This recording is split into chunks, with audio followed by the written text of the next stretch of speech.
कलम की खनक मंच को सादर नमन। मैं कनक पारख, विशाखापट्टनम। मेरी ऐतिहासिक अमरकंटक की यात्रा के रंग दोस्तों के संग। हमारी अमरकंटक की यात्रा एक अनोखी यात्रा रही। हम सब यानी 10 सखियां 45 सालों से मिली।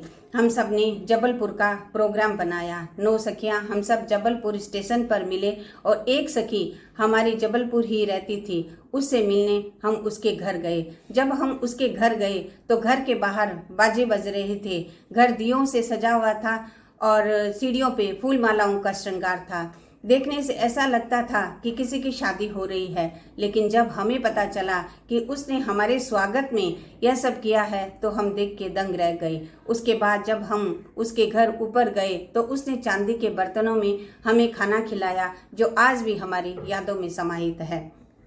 उसके बाद हम उस सखी को लेकर धुआंधार भेड़ाघाट झरना देखने गए।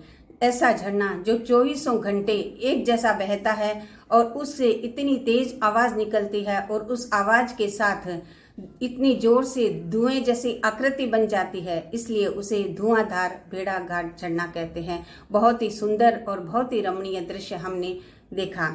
उसके बाद दूसरे दिन हमने 2 गाड़ियां की, जिसमें 5-5 सखियां बैठकर अमरकंटक की यात्रा के लिए निकले और छत्तीसगढ़ के जंगलों से हमारी गाड़ियां होते हुए निकली। 4 घंटे लगे। हम बिना रुके कहीं पर भी अमरकंटक के पहाड़ों पर पहुंचे, जहां मां नर्मदा नदी का उद्गम स्थल भी है और मां नर्मदा नदी का बहुत बड़ा विशाल मंदिर भी है। हमने पहाड़ों से निकलते हुए मां का उद्गम स्थल देखा। एक छोटे से रूप में माँ किस तरह से पहाड़ों से प्रवाहित होते हुए किस तरह विशालकाय रूप ले लेती है, यह हमने अपनी आंखों से देखा। उसके बाद हम नर्मदा जी का मंदिर देखने गए। श्वेत रंग में इतना सुंदर। सबसे आश्चर्य की बात यह लगी कि माँ की मूर्ति पानी में ही रहती है और पानी में ही पुजारी जी पूजा करते हैं। यदि थोड़ा सा भी पैर स्लिप हो जाए तो गिरने का डर रहता है। वहाँ हमने उसके बाद रुद्राक्ष के पेड़ देखे, जो मैंने आज तक कभी नहीं देखे। छोटे छोटे हरे रंग के रुद्राक्ष लगे हुए थे। फिर हम वहाँ से निकले और एक रात अमरकंटक रुके। दूसरे दिन हम फिर छत्तीसगढ़ के जंगलों से होते हुए पुनः जबलपुर पहुँचे। वहाँ हमने नर्मदा जी का डैम देखा।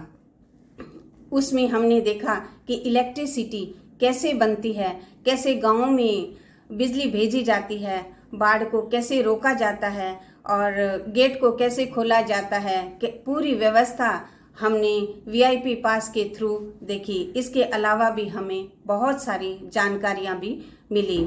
फिर हमने नर्मदा नदी में बोटिंग की। बोटिंग का ऐसा दृश्य, ऐसा नज़ारा बहुत ही सुंदर। पहाड़ों के बीच बहती हुई नदी विशालकाय अपना रूप लेकर किस तरह से पेय वाटर के रूप में वो परिवर्तित हो जाती है। जहां हम सभी सखियों ने घाट पर दिए जलाकर और माँ की आरती की।